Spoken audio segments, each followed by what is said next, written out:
Okay, so here we are in Visual Studio Code, and I've got a solution open. It's called Calculator Demo Solution because the xUnit demo that I'm going to do is using test-driven development, TDD, to develop a calculator class.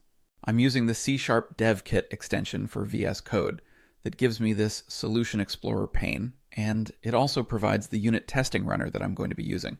Expanding the source and test solution folders, you can see that I've got 3 projects: a console user interface project, a calculator demo API project, and then a calculator demo unit test project.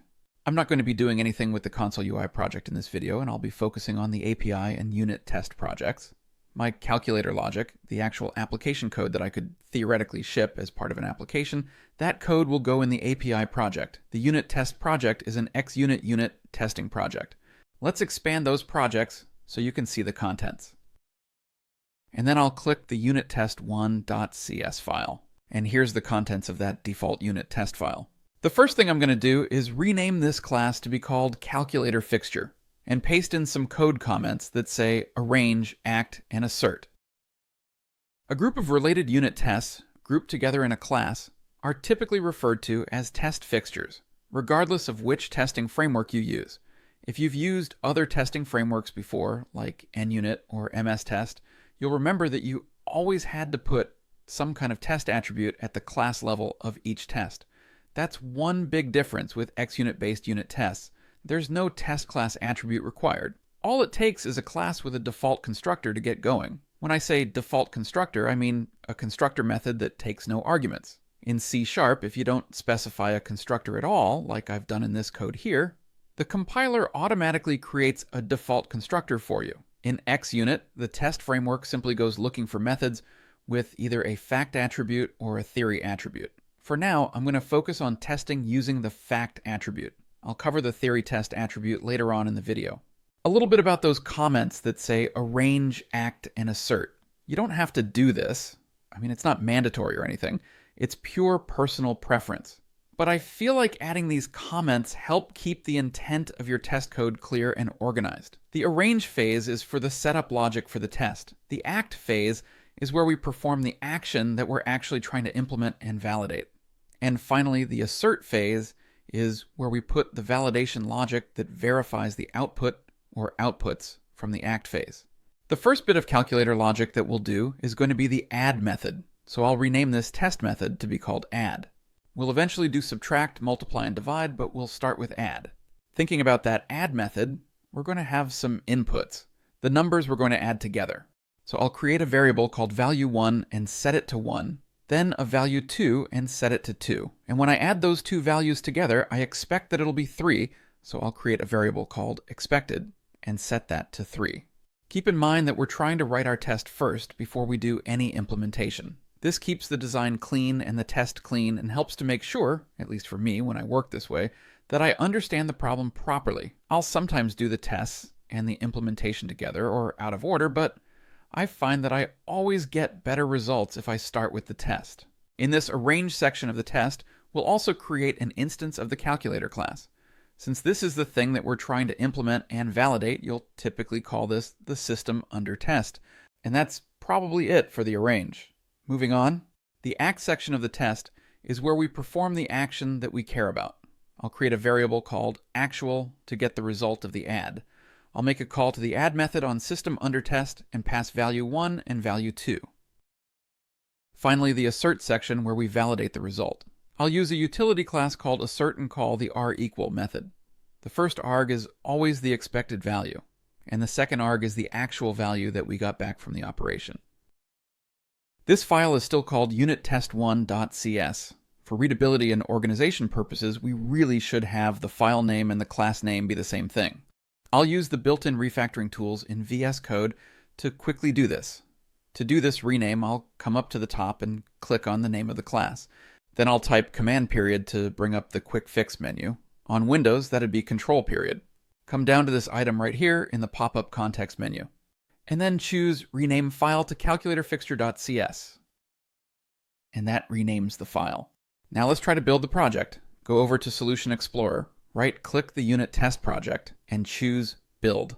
Of course, since there's no implementation yet, it isn't going to build. And when we go to the Problems tab in Visual Studio Code, we can see what the compiler warnings are. The first one is easy. We haven't created a calculator class yet, so it can't find that class, and it's failing there. Then there's this second one that says assert does not contain a method named r=. That one I think is a typo in my test. It should say assert equal instead of assert r=. Just quickly change that, and now we're down to a single compile error. The API project has a default class in it called class1. Let's use this file and repurpose it to be our calculator class. I'll click on the name of the class, class1, and I'll rename the class using Visual Studio Code's rename tool. To get that, just click F2, and that brings up this little rename dialog. Change the name to calculator. Hit enter, and it renames the class. Bring up the quick fix menu again using control period or command period. Choose rename to calculator.cs. And the file is renamed. Now that we have the calculator class available, we can use the quick fix menu again to fix the compile failure in the calculator fixture. So come over to that build error on line 13, click the word calculator, and bring up quick fix.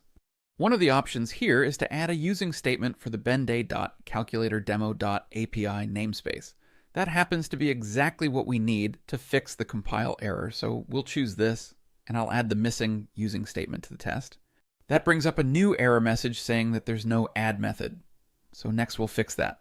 Again, the quick fix menu can help. There's an option here to generate a method called add.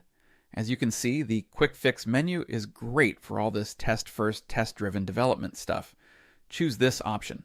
And in the calculator class, we now get a method with a default implementation that throws a not implemented exception. The quick fix tool also made some guesses about the data types we want.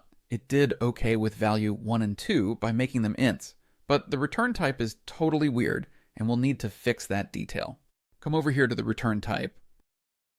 Select the existing return type and change it to be int. At this point, there aren't any errors, and it looks like it's probably compilable, and we can run the unit test. But first I'll do a build of the unit test project just to make sure that it's really actually truly compiling. It's officially compiling, and now we'll run the test. We'll do that using the test runner, which is this button right here. Here's the test runner window, and it's showing us the benday calculator demo unit test project. By default, this test runner organizes everything by namespace, and if I want to see the tests, I'll need to expand the tree a bit. Expand the tree, and then you can see the calculator fixture class in our add unit test. When I click on the test, I get a bunch of buttons for that test. The first button is the run test button. That one simply runs the unit test. You also have some other options like running the test in debug mode, which is helpful for setting breakpoints and figuring out what might be going on with your logic, but I'm just going to run this test by clicking this button.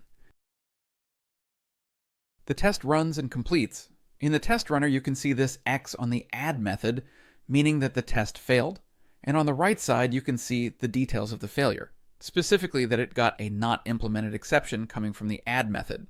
This is actually a good thing. At this point, I definitely want my test to fail. If I'd written my test and hadn't written my implementation yet, and the test started off by passing, then, well, that wouldn't be good, and it would mean that there's something wrong with my test. Anyway, before I implement the add method, I'm just going to commit my code to version control.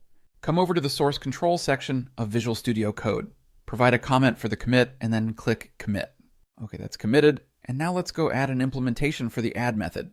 Back over in the calculator class, let's clear out these unit test failure messages. This implementation will be simple, just adding two numbers together. Return value 1 plus value 2. Now back over to the test runner. Click the Run All Test button. The test runs and it passes. Yay. Check in the changes to version control.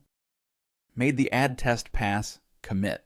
Well, maybe not entirely done, but we're at least done with the implementation of the add method. In the next part of the demo, we'll implement the other operations, starting with subtract.